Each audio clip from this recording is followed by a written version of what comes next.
Yesterday, I took my son fishing. He wanted to go to a nearby lake that we haven't been to in quite some time. It's not known to be a great area.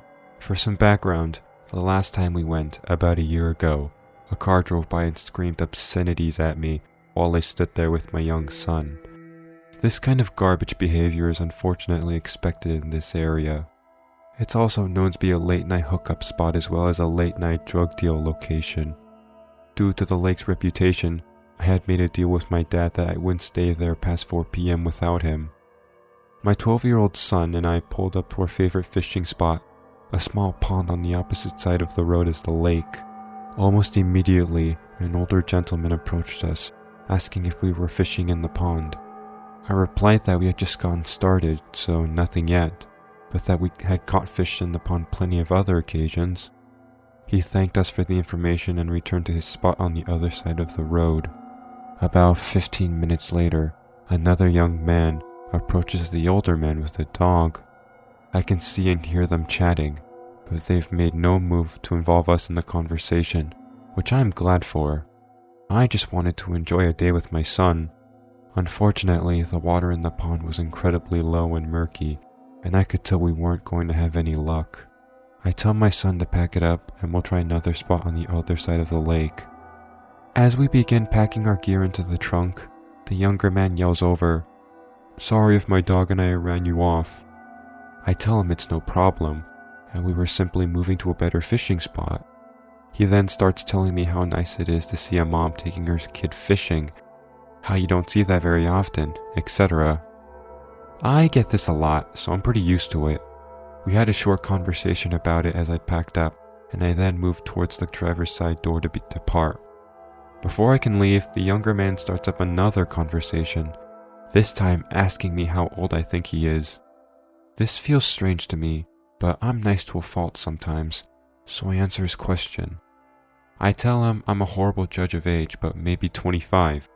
He tells me he's 38, and I'm too kind, and I laugh it off, saying something like, "I work with teenagers, so they always tell me well above my age just to be mean."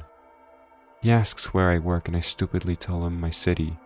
Turns out he lives there too, and starts going on and on about how he got a free apartment on such, and how he was kicked out of his house. I think he's talking about some kind of government assistance program. Weird flex, but okay. At this point, I'm standing by my car door with my hand on the handle, and my son is already in the back seat. This guy just couldn't take the hint and started telling me about how women are supposed to be submissive, quiet, and do what they're told. He specifically said, "I mean, it's cool that you can bait a hook or whatever, but you're still a woman." Now that rang my alarm bells. This guy struck up a conversation by commending me for doing a typical dad thing with my kid. Now he's putting me down for the same thing. He's gone from completely overly friendly and complimentary to agitated and ranting. I should have been rude and just got in the car and left, but unfortunately, I've been conditioned, like many women, to be polite, even when we're uncomfortable. Instead, I start making comments in the hopes that he'll see that I'm not some meek submissive woman who's going to agree with him. After all, I am someone with an eyebrow piercing and 2 lip piercings. I don't exactly look like a submissive little housewife. I guess I was trying to make him feel just as uncomfortable as he made me, in the hopes that he'd leave me alone. After he says women shouldn't be loud or opinionated, I tell him, "Oh, well then you wouldn't like me at all."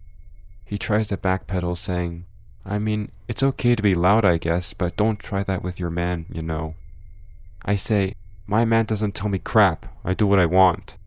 This kind of back and forth goes on for a while before he finally shakes his head and says, "I just don't understand what kind of woman would act like that." I reply, "A strong one." As soon as those words left my mouth, the older gentleman yells from his spot on the bank, "Yeah, say that again." This distracted the creep long enough for me to hop in the car and lock the doors. I still don't feel safe though. Unbeknownst to the creepazoid, only 2 of my car doors actually have functioning locks, but at least they're the 2 on his side. I put the key in the ignition and turn. No dice. Nothing. Of all times for my car to act up, it chooses now. Panic sets in as I repeatedly try to start my car. I can see him out in the corner of my eye. He's taken notice of my car troubles and is trying to get my attention. As he takes a few steps towards my car, the engine finally roars to life, and I peel out of there. Only then do I composure crumble and have a long enough talk with my son about what just happened. Oh, and I made a new deal with my dad. I'm never going to that lake alone again, regardless of the time of day.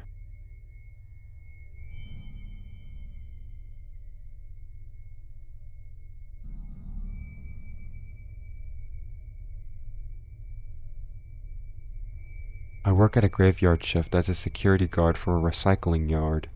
I've been on this site for 2 weeks. Basically every hour I make rounds across a giant recycling yard covered in various precious metals that are broken down and sold.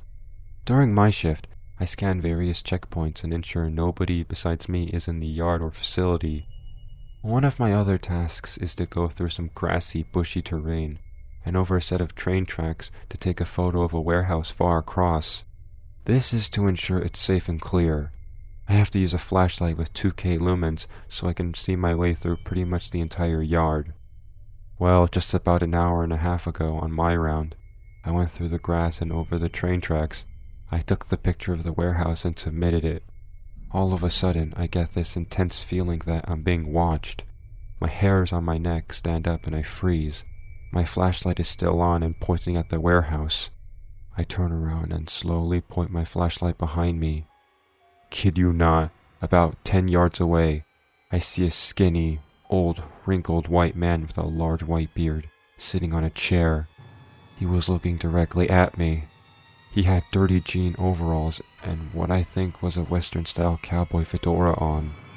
Now, I'm a 6', 220-pound man, but I screamed at a pitch that was embarrassing. Accidentally, I dropped my flashlight out of my shock. Mind you, there was a thin, tiny metal shard literally everywhere on the ground. I can't see a damn thing now that the flashlight is facing out of my sight. All I hear is quick pace shoveling and clanking of metal from footsteps quickly running towards me. Once the metal crunching footsteps are within 5 feet of me, I hear them quickly veer to the left and past me. With 3 to 4 seconds, the metal clanging is gone, followed by the faraway sound of rustling bushes. I then grabbed my flashlight from the ground and pointed to the sound. The old man was gone, past the bushes to who knows where. I was shaking from adrenaline and fear. I managed to catch my breath and call several emergency contacts. When they arrived, the old man was long gone. I believe maybe he was just there to watch the active trains move across. I say this because the metal chair was facing the tracks. It's still there. I took a photo of it, more as a memento if anything.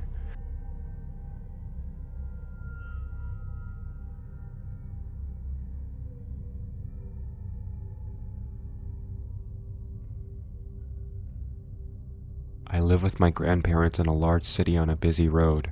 I was just in bed when I heard the doorbell ring, and I was about to answer it, but my grandpa got to the door before me, and I'm glad that he did. I couldn't see the front door from the hallway, but when he opened it, I heard a woman say, "Hi, my name is Taylor. I think I know you." I didn't recognize that name, and my grandpa didn't either, because he told her that he definitely didn't know her. He asked how he could help her, and I heard him open the door wider, and then her quick footsteps as she ran away. After she left, I came out to ask my grandpa what happened. He told me about the interaction with a puzzled look, and I immediately recognized it as suspicious. We have a Ring doorbell, so we pulled up the video it had taken. It showed a young woman covered in tattoos approaching our yard. As she walks up, she whistles loudly to someone off camera. I watch as my grandpa opens the door, and she says what she thinks she knows him. I watch as my grandpa opens the door, and that she says that she knows him. Now, my grandpa is a retired police officer, and tonight, he happens to be wearing this t-shirt with the name of our city's police department. When he opened the door wider, she must have noticed his shirt because her eyes widen and she runs away.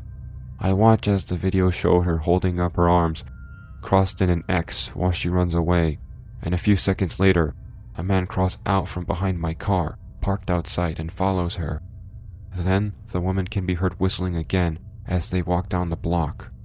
My grandpa called the non-emergency police line to report suspicious activity, and 2 officers arrived 15 minutes later to hear our statements and watch the video. They seemed to agree that these were probably 2 addicts working together, casing out the neighborhood to see which houses they could break into. Since there was no proof of a crime committed, the officers gave us an email to send the video to and left. I can't help but wonder what would have happened if I, a 20-year-old young woman, had been the one to answer the door.